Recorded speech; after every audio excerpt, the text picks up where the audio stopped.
kembali lagi bersama saya Astria Purwati di La Academia Family YouTube channel. Kali ini saya akan berbagi informasi kepada Anda semuanya terkait dengan berapa sih sebenarnya perhitungan KUM jurnal penelitian ataupun proceeding hasil penelitian ya, berdasarkan pembagian sebagai penulis pertama, penulis korespondensi atau co-author atau penulis pendamping.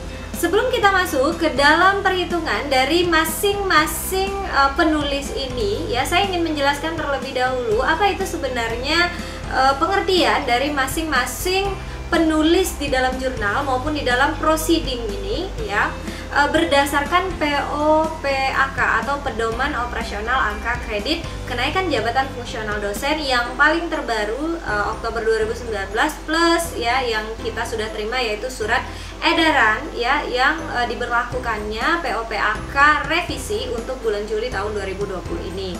Nah, berdasarkan POPAK di sana dijelaskan bahwa penulis pertama itu adalah penulis yang disebut namanya pertama di dalam satu karya ilmiah, baik itu jurnal maupun proceeding. Jadi yang paling depan itu adalah penulis pertama. Nah, yang seterusnya adalah penulis pendamping atau yang biasa disebut dengan co-author ya. Nah, co-author ataupun penulis pendamping ini adalah penulis kedua yang namanya disebutkan setelah penulis pertama ataupun penulis ketiga, keempat, dan seterusnya di dalam satu artikel ilmiah, jurnal maupun proceeding. Yang ketiga, ada pula yang namanya istilah penulis korespondensi atau biasa kita sebut dengan corresponding author. Nah, corresponding author ini jika dalam perhitungan KUM itu dianggap sama dengan penulis utama. Mengapa dianggap sama? Karena pentingnya korespondensi author ini adalah penulis ini adalah penulis yang bertanggung jawab ya dalam penerbitan suatu artikel ilmiah ke dalam jurnal maupun ke dalam proceeding. Makanya fungsinya sama pentingnya seperti penulis pertama. Nah, yang keempat ada istilah di sini penulis utama. Jadi ada istilah penulis utama ini dikarenakan dalam beberapa artikel kita menjumpai adanya penulis pertama sekaligus sebagai korespondensi ya. Jadi jika penulis pertama sekaligus menjadi korespondensi yang bertanggung jawab terhadap penerbitan artikel tersebut di dalam sebuah jurnal maupun proceeding, maka penulis ini disebut dengan penulis utama. Nah, selanjutnya saya akan menjelaskan terkait dengan berapa sih persentase dari masing-masing penulis yang berperan seperti yang dijelaskan di dalam POPAK tadi. Nah, untuk yang pertama, untuk persentase utama ya yang digunakan untuk pembagian KUM ini, yang utamanya itu adalah untuk penulis pertama itu mendapatkan persentase sebesar 60% KUM ya, dan sisanya 40% KUM itu diperoleh oleh penulis pendamping ataupun co-author. Nah, di sini saya akan mencobakan kepada beberapa kondisi penulis ya yang ada di sebuah jurnal maupun proceeding.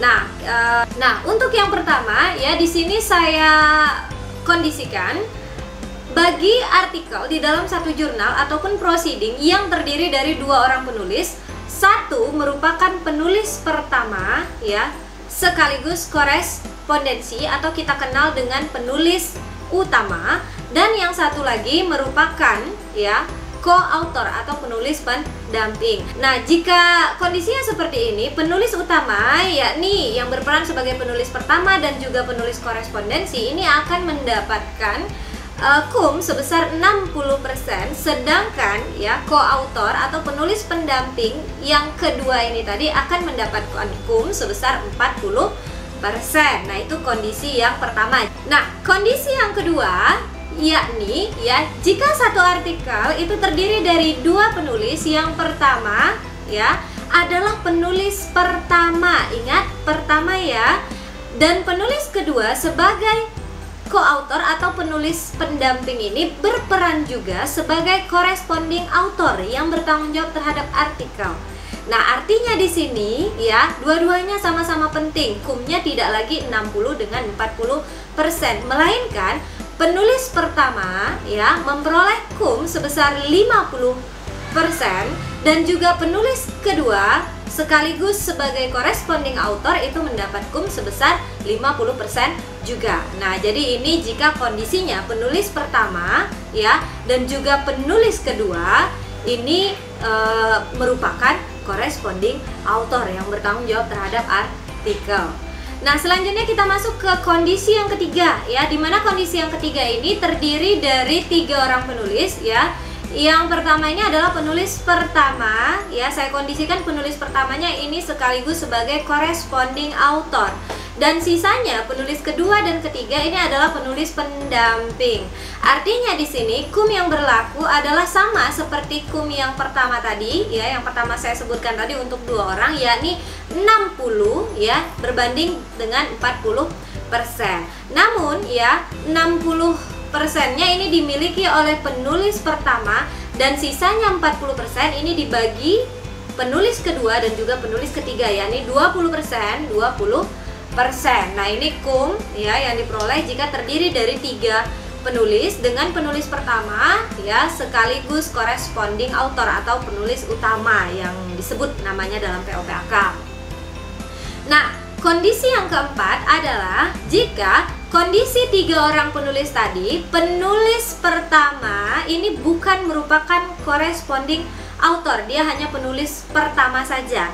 Namun di antara penulis kedua dan penulis ketiga, saya andaikan penulis kedua ini adalah corresponding author ya. Nah, artinya di sini pembagian kumnya adalah untuk penulis pertama ya ini memperoleh 40% ya, dan juga corresponding author ini kumnya juga sama sebesar 40%. Sedangkan sisanya penulis ketiga yang hanya penulis pendamping ini menerima sisanya sebesar 20%. Nah, itu untuk kondisi yang keempat. Hal ini juga berlaku apabila ya memiliki penulis pendamping itu lebih dari 2, mungkin 3, 4, 5 dan seterusnya ya. Nah, ini untuk penulis pendamping itu berbagi kum dari sisa ya yang telah dibagi dari penulis pertama maupun penulis korespondensi tadi. Tadi sisanya kan jika 20% ya, maka jika ada penulis satu lagi maka dia akan berbagi 10%, 10%. Begitu pula seterusnya. Nah, ini untuk dasar dari penentuan kum ya berdasarkan fungsi dari penulis di dalam satu artikel jurnal maupun proceeding. Nah, sekarang saya ingin mengingatkan kembali kepada Anda semuanya terkait dengan berapa sih kum dari artikel baik itu jurnal maupun proceeding yang diperoleh ya di dalam pelaksanaan penelitian untuk pengajuan jabatan fungsional dosen. Nah, ya jika Anda lihat kepada video kami sebelumnya sudah mengupas pengertian terkait dengan jurnal nasional dan juga jurnal internasional ya, baik yang terakreditasi SINTA ya maupun yang tidak terakreditasi SINTA, yang bereputasi, impact factor ya dan juga yang tidak bereputasi ataupun jurnal internasional biasa. Saya ingin sedikit menjelaskan terkait dengan kum-kumnya ya, yakni yang pertama untuk jurnal internasional bereputasi, terindeks bereputasi ya, yang memiliki impact factor itu di atas 0,05 dan juga ya yang ber-SGR 0,1, artinya ini adalah terindeks Scopus, maka kum yang Anda peroleh adalah sebesar 40 kum ya. Nah, yang seterusnya apabila jurnal internasional tersebut juga berfaktor dampak dan juga memiliki SGR untuk Scopus ya di bawah 0,1 dan juga impact factornya tadi di bawah 0,05 ya, Web of Science-nya, artinya di sini kumnya adalah 30 ya. Jurnal nasional ini terdiri dari jurnal nasional terakreditasi SINTA 1 dan 2 atau disebut jurnal nasional terakreditasi, ini kumnya adalah 25 kum. Dan juga untuk jurnal nasional ya SINTA 3 dan juga SINTA 4 ini kumnya adalah 20 kum ya jika ya dia menggunakan bahasa PBB dan juga terindeks pada database seperti Copernicus dan lain-lainnya. Nah, selanjutnya lagi untuk jurnal SINTA 3 dan juga SINTA 4 yang di luar dari terindeks tadi dan juga tidak menggunakan bahasa resmi PBB atau bahasa Indonesia, maka kumnya adalah hanya 15 poin. Nah, yang selanjutnya di sini juga ada jurnal Sinta 5 dan juga Sinta 6, dan ya jurnal yang di luar kategori Sinta ya. Maka ini kumnya adalah sebesar 10 poin. Nah, di sini juga ada jika Anda menerbitkan artikel dalam suatu proceeding. Nah, proceeding kan banyak proceeding yang terindeks ya.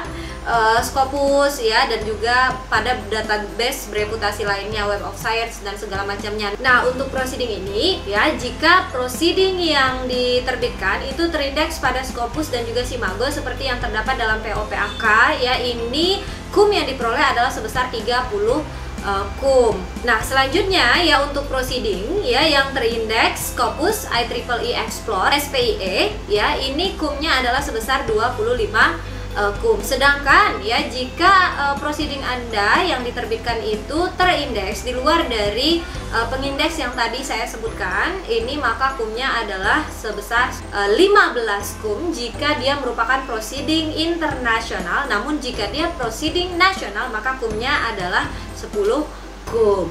Nah, sekarang yang terakhir sedikit saya akan mengulang terkait dengan perhitungan kita tadi. Saya akan coba aplikasikan di dalam sebuah perhitungan kum jurnal internasional bereputasi. Di perhitungannya ya, ini akan ditampilkan di sini. Selanjutnya ya, untuk mengulas perhitungan yang tadi persentasenya sudah saya jelaskan di awal, di sini saya akan langsung cobakan untuk perhitungan jurnal internasional bereputasi yang memiliki SJR di atas 0,1 dan juga ya Web of Science dengan impact factor di atas 0,05. Nah, ya untuk perhitungannya di sini saya juga mengkondisikan ada 3 kondisi, silakan Anda lihat ya. Untuk yang pertama, ini jika kondisinya jurnal internasional bereputasi ini terdiri dari 2 orang penulis, yakni si A dan juga si B.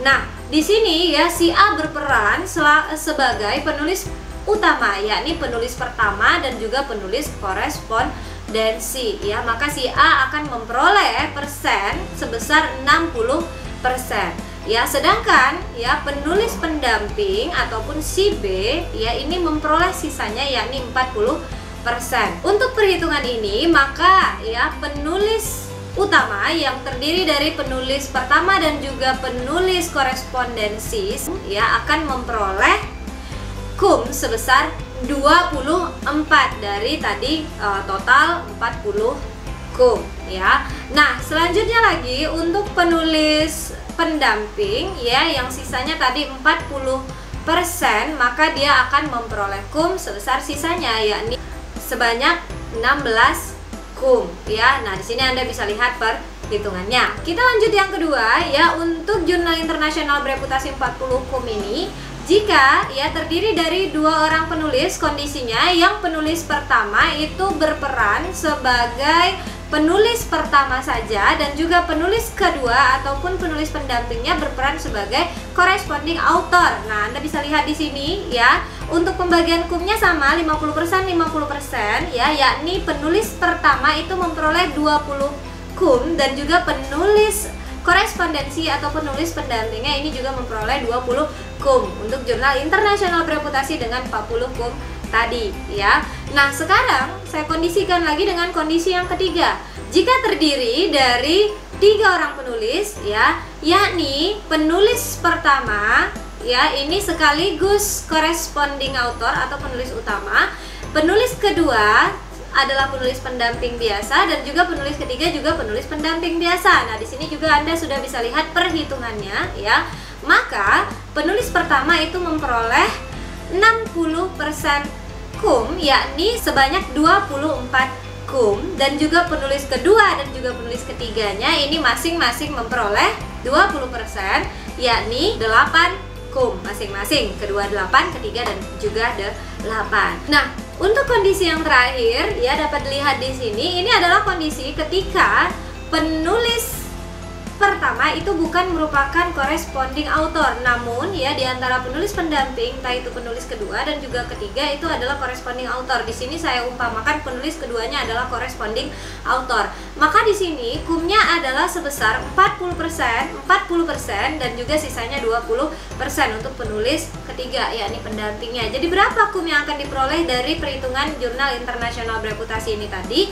Yakni untuk penulis pertama 40% dari 40 ini adalah sebesar 16 ya. Untuk corresponding author ini juga sama sebesar 16 ya, dan sisanya penulis ketiga ini memperoleh 8 kum. Nah, ini tadi untuk perhitungan yang saya cobakan ke satu contoh jurnal internasional bereputasi. Nanti Anda tinggal membuat perhitungan sendiri bagi Anda yang ingin mengetahui berapa perolehan kum Anda, baik di jurnal nasional maupun internasional maupun proceeding juga tadi, seperti kum yang telah saya jelaskan sebelumnya sesuai dengan PO/PAK terbaru yang digunakan pada Juli sampai Desember tahun 2020 ini ya. Nah, yang terakhir di sini saya juga ingin mengingatkan kepada Anda ya, corresponding author itu biasanya ketika kita mengirimkan sebuah artikel ya ke dalam satu jurnal ataupun ke dalam satu proceeding,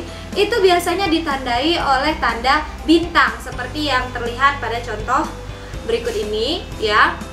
Dan juga di dalam artikel tersebut ya, biasanya dalam artikel tersebut akan tercantum email dari corresponding author. Nah, nanti ya ketika Anda mengajukan jabatan fungsional seperti aturan yang terdapat dalam PO/PAK, untuk corresponding author ini juga Anda harus melengkapi berkas-berkas pengajuan Anda yang memperlihatkan bukti bahwa Anda adalah selaku corresponding author untuk jurnal tersebut ya. Oke, nah ini saja yang dapat saya bagikan ya, mengingat banyaknya teman-teman yang request kepada kita untuk dijelaskan masalah perhitungan kum jurnal berdasarkan dari peran penulis ya, baik itu penulis pertama, penulis kedua, ketiga, keempat yang disebut dengan penulis pendamping ya, corresponding author ataupun penulis yang bertanggung jawab ataupun penulis utama yang merupakan penulis pertama dan juga penulis korespondensi. Semoga video ini bermanfaat untuk Anda semuanya yang sedang mengurus jabatan fungsional, kenaikan pangkat dosen ya, dan semoga dimudahkan ya. Salam sukses dari kami untuk seluruh dosen di Indonesia. Assalamualaikum warahmatullahi wabarakatuh.